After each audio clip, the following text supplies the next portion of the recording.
recibimos en el estudio a Carlitos Sánchez, locutor de Radiopolítica y periodista. Ahí estamos. Bueno, bienvenido, Carlos. ¿Cómo estás? ¿Qué tal? Buenos días, Milagros. Buenos días a la audiencia de Frecuencia TV y la 100.9. Aquí estamos, en este 29 de diciembre del 2023. Así que a muy poquito de cerrar el año. Sí, el último programa de Frecuencia, y queda mañana, sí, Radiopolítica. Así que va a ser el broche de oro para cerrar el año, Carlitos. Así es, como siempre, cargadito Radiopolítica. Sábados a la tarde en vivo y después las repeticiones durante la semana y también en las redes sociales. Muy bien, bueno, en esta entrevista estamos acá en el último lapso, ¿no? del programa. Además, el último invitado también, eso un honor. Mirá, así que bueno, muchas gracias. Ahí estamos, vamos a tratar de ponerle toda la pimienta al asunto. Sí, bueno, estamos ya acotados un poquito de tiempo, ¿no? Por el horario, pero vamos a hacer un repaso, Carlitos, sobre las últimas medidas tomadas, ¿no? Por el gobierno de Javier Milei. Sabemos que lo primero que anunció fue un paquete de medidas económicas a pocos días de asumir. Luego se vino el DNU, que fue anunciado el miércoles 20 de diciembre y que además entra en vigencia a partir del día de hoy. Uh-huh. Y por último, la ley Ómnibus, también anunciada hace poquito. Vamos a tratar de comprender, de hacer un repasito sobre qué tratan estas medidas, este DNU, la ley Ómnibus. Bueno, el paquete de medidas económicas más o menos, bueno, ya lo tratamos acá también con el dirigente de La Libertad Avanza. El tema de DNU que entra en vigencia hoy, ¿de qué hablamos cuando hablamos de DNU? Sí, como lo dice, ¿no? Las siglas, ¿no? DNU, Decreto de Necesidad de Urgencia.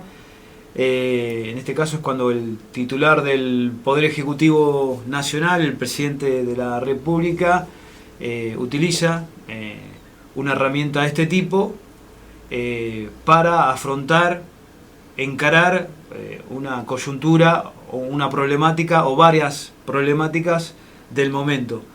En este caso entiende Milei que él, tras haber asumido con cerca del 56% de los votos, él entiende que como no tiene representación, digamos, contundente en el Congreso Nacional, debe recurrir a esa herramienta que está contemplada en la Constitución, aunque también la Constitución dice en una parte que el Poder Ejecutivo no puede tomarse atribuciones legislativas. Uh-huh. Pero la reforma de la Constitución de 1994 también faculta al presidente de la República a tomar o a llevar a cabo una herramienta como es el DNU.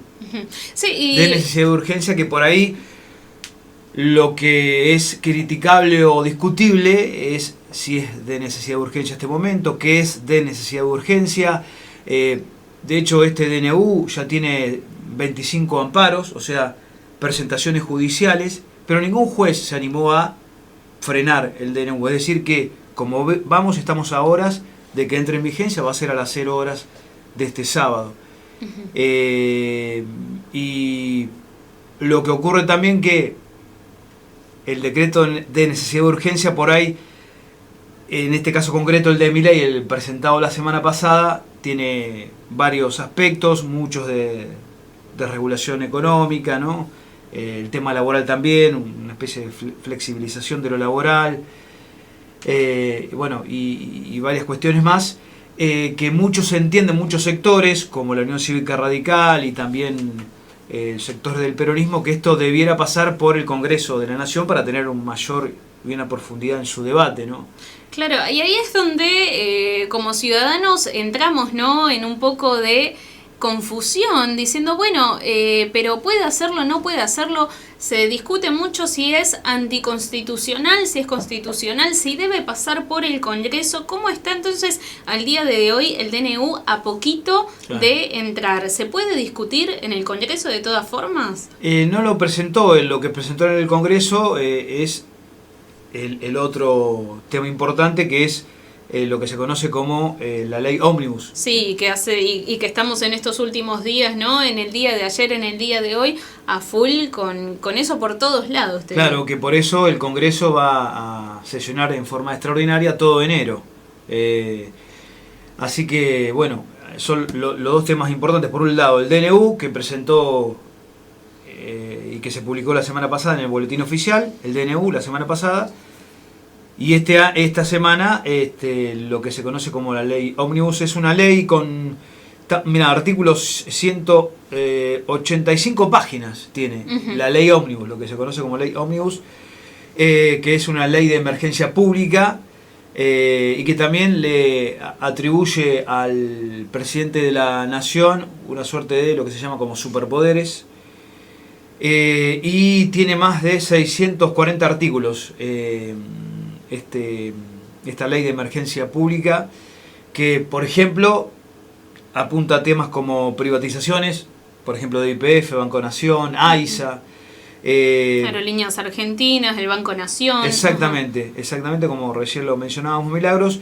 Esto es lo que ingresó esta semana, que para esto sí se va a dar la profundidad en el debate a través del Congreso de la Nación. En el caso de lo que se presentó la semana pasada, que fue el DNU, son cerca de 300 medidas para desregular la economía, como decíamos, y también entonces en lo laboral también, ¿no? En fin, apunta también a modificar algunas cuestiones de las huelgas, por ejemplo, sí, de los sindicatos. Sí, que uno de los temas, ¿no?, de los que más se habló en cuanto a la ley ómnibus tiene que ver con esto de si hay 3 personas ya reunidas en vía pública con la intención de manifestarse, parece que ya estarían cometiendo un delito porque debe ser notificado al Ministerio de Seguridad.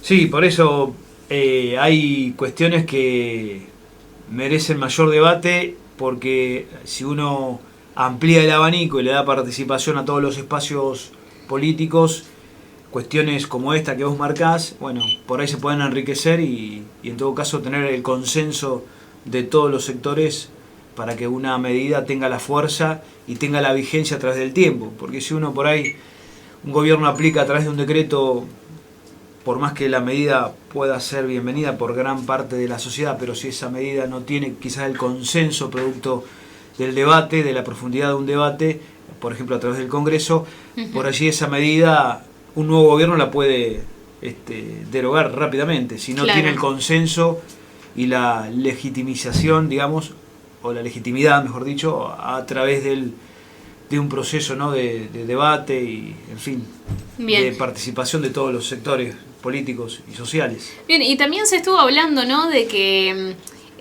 si realmente es necesaria algunas cuestiones, como el tema, ¿no?, de los jueces deben usar toga y el martillito. Entonces la gente también, algunos sectores, ¿no?, de la población se preguntan, bueno, pero ¿y esto qué tiene que ver con lo que estamos atravesando? ¿Qué te parecen esas medidas o que quiere imponer que claro, son extranjerismos también? Sí, claro, porque eso por ahí más bien se aplica a otros estados, a otras naciones, a otros países, ¿no? El caso de la justicia, con los jueces vestidos con esos grandes, digamos, vestidos largos, negros, en fin. Creo que también a lo que apunta el gobierno de Javier Milei es siempre también llevar, por lo menos lo que uno ve desde que ganó el balotaje el 19 de noviembre, es siempre también pegar, ¿no?, entre comillas, pegar un sacudón en el plano de lo simbólico, ¿no? Siempre creo que recurre a cuestiones desde la simbología para justamente tener, digamos, la adhesión en gran parte de la sociedad. El caso también, como decimos, de la justicia, creo que va en ese sentido, como tantos otros. También que van a vender, por ejemplo, parte de la flota de vehículos de los distintos organismos del Estado Nacional. Claro, que decía que tenía a su disposición más de 100 vehículos presidenciales y que decía no puede ser que se utilice tanto recurso, ¿no?, en esas cuestiones. Son cuestiones que cuando uno escucha a los economistas y expertos, por ahí ahorrar en ese aspecto por ahí no hace a lo macro, digamos, del Estado, pero es, digamos, una contribución o, digamos, una demostración a la comunidad de que, claro, en teoría, el nuevo gobierno querría ser más austero y también acompañar el esfuerzo que entiende el gobierno nacional que hay que hacer, ¿no?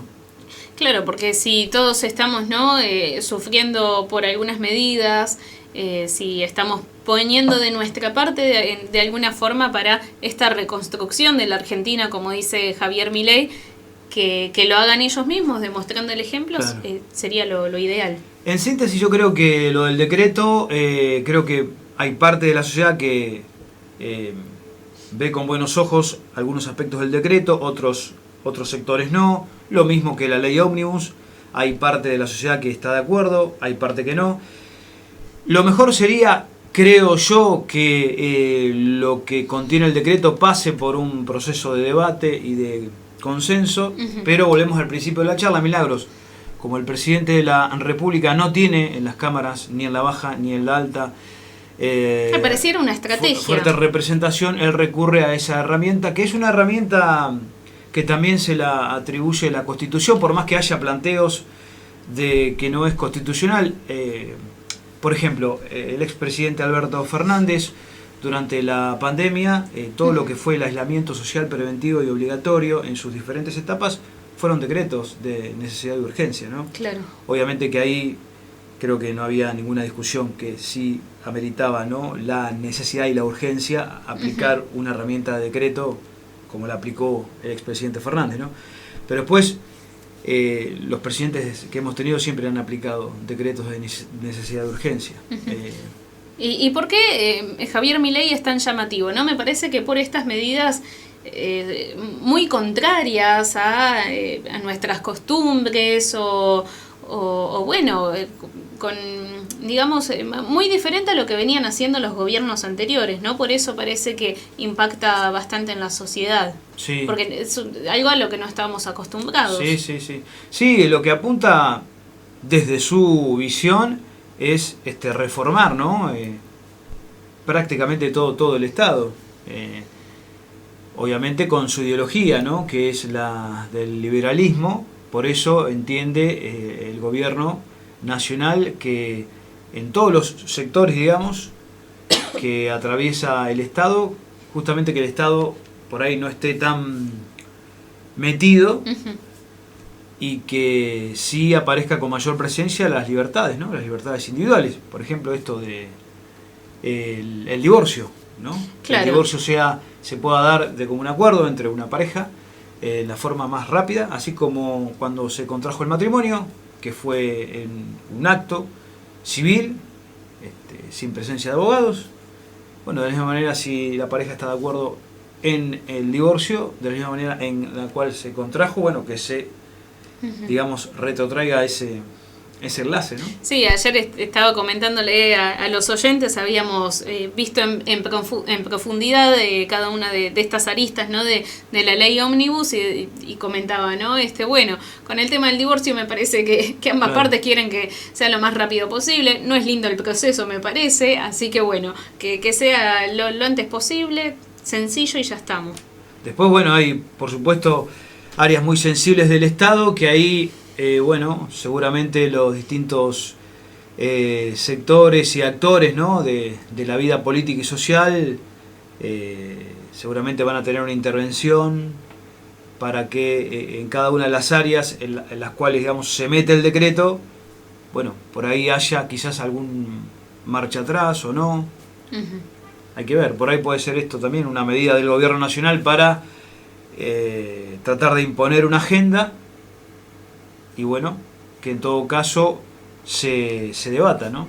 Claro, otros temas sensibles también, lo de la legítima defensa, bueno, también el tema medioambiental está de lo menos visto, pero importante también para quienes para quienes están más en el tema. Bueno, se habló del tema de las jubilaciones, el blanqueo laboral, como dijiste, la privatización de empresas, retenciones al campo, energía, también modificación de la ley de la salud mental, algunas modificaciones en la salud, esto de hacer un examen para ver el nivel de los estudiantes, también de los profesores. Se habla de el arancelamiento a la educación para los extranjeros. Bueno, hay muchas, tiene aristas interesantes y que si las queremos tratar en profundidad tenemos que leer varias y varias páginas. Así es, está en el boletín oficial, ¿no? El caso del decreto, el título es Bases para la reconstrucción de la economía argentina. Este es el título del decreto que se publicó la semana pasada, el 20 de diciembre, ¿no? Sí, y decías que hay una parte de la sociedad, ¿no?, que está de acuerdo con todo, con la mayoría o con algunas de las cuestiones que tiene la ley ómnibus o el DNU, y hay otra parte de la sociedad que está en contra de estas medidas que quiere aplicar el presidente Javier Milei, y por eso también la gente se está manifestando en la calle recurrentemente. Y la CGT, la Confederación General del Trabajo, anunció un paro general para el 24 de enero. Así es, bueno, el gobierno nacional lleva, hoy, 19 días de haber asumido, y bueno, las centrales sindicales ya plantean, ¿no?, este escenario. Claro, en rechazo, paro general. Claro, en rechazo a estas medidas que estamos sí, justamente charlando en el decreto y en la ley también. Así que bueno, vamos a ver. Algunos entienden que el anuncio del paro tiene que ver con justamente dar esa fecha como de paro y movilización, pero tal vez antes del 24 abrir en estos días un espacio de diálogo y de negociación. Así que por ahí puede haber un avance en ese sentido y quizás algún acuerdo, quizás alguna modificación a lo que se anunció, no lo sabemos, y quizás el 24 de enero quizás el paro no se llegue a efectuar. Claro, bueno, vamos a ver cómo continúa el día a día, porque esto es así, es un día a día de que no sabemos por ahí qué va a pasar, si se va a anunciar algo nuevo, y si bien es mucho que a largo plazo, por lo menos yo no sé qué va a pasar a largo plazo, porque ya te digo, siento que es ese algo nuevo constante, y el vivir el día a día de que no sabemos cómo. ¿Vos cómo ves un futuro con este gobierno? Pese, ya te digo, a que el día a día, que claro, vamos viviendo de a poquito el día a día. Sí. Y el escenario a futuro es, creo que, incierto, ¿no? Claro. Es de incertidumbre, que creo que también lo veníamos hablando durante todo el proceso electoral. En Radio Política arrancamos en abril de este año. Y bueno, abordamos todo lo que tiene que ver con la política local, provincial, nacional. Lo de Milei, recordemos que cuando ganó allá la primaria, que es otra de las cuestiones a la que apunta... Sí, eliminar la claro, PASO. No recuerdo si era el decreto o la ley ómnibus, pero bueno, uno de los dos tiene que ver con la ley ómnibus. De las dos herramientas que ha presentado el gobierno nacional, apunta a eliminar las PASO, ¿no? Claro.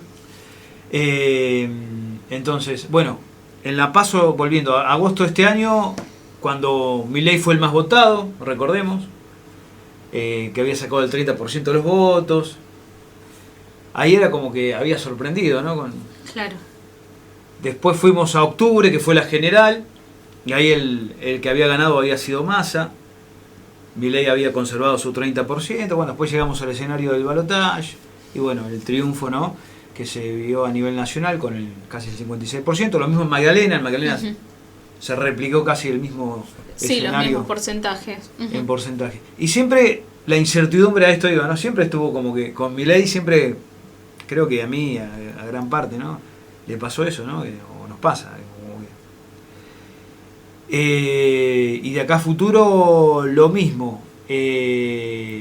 Así que vamos a ver. Incierto, sí, totalmente. Me parece no que, con esto, con un dejo de negatividad ni positividad, digamos, incertidumbre. Digamos. Uno muchas veces escucha a los políticos tradicionales explicar, ¿no?, distintos procesos, medidas, gobiernos, Pero justamente los políticos tradicionales son los que nos han llevado a esta situación, digamos. Claro. Hoy el escenario de hiperinflación, lo que es claro, que culpa de Milei no es. Después podemos discutir si está bien, si está mal lo que está haciendo el gobierno nacional, pero el escenario, el estado de situación actual en la que está el país... Sí, tomó un gobierno es malo. producto de los gobiernos... Un país. Es producto de los gobiernos que nos vienen conduciendo hace años. Claro. Peronistas, radicales y que se hagan cargo. Después, bueno, es fácil, por supuesto, ¿no? Escucharlos, pero uno justamente los lee, los escucha como si recién hubieran surgido, ¿no?, a la vida política nacional. Y muchos de ellos viven del Estado, pero hace años. Claro. Radicales y peronistas. Sí, me imagino. Bueno, así que vamos a estar al tanto de cómo continúa la situación del país, qué efectos van dejando las medidas que se vayan aplicando, ¿no? Cómo sigue todo. Y hablando de seguir, Carlitos, contame, el año que viene continuamos con Radio Política. Y otra cosa que, antes de pasar decime. Disculpame, Milagros, que me acordé recién. Otra cosa que yo noté, sobre todo por ahí en sectores del kirchnerismo, como caerle o criticar a la gente que votó a Milei. La gente que votó a Milei por diferentes circunstancias, se habrá equivocado o no, lo veremos. Pero mucha gente yo creo que votó a Milei por una cuestión de hartazgo, por una cuestión de esperanza quizá engañada, quizás no, eso lo veremos. Pero creo que no hay que caerle a la gente que votó a Milei, ¿no? Porque uno ha escuchado también en este tiempo, en estas semanas, vos hacete cargo, lo votaste a Milei, hacete cargo. Claro. No. O sos cómplice, claro. Esto no olvido ni perdono, he leído mucho de esos comentarios. A lo que llega el fanatismo, sobre todo el kirchnerismo, es lamentable. Por eso plantear un escenario desde ese fanatismo es feo, no es bueno, no es sano. La misma gente que hoy votó a Milei, en el 2019 votó a Alberto Fernández, que por eso había obtenido el 48% de los votos. Es decir, producto de los desaciertos del cuarto gobierno kirchnerista, justamente ese sector fue perdiendo consenso y fue perdiendo la base de sustentación electoral.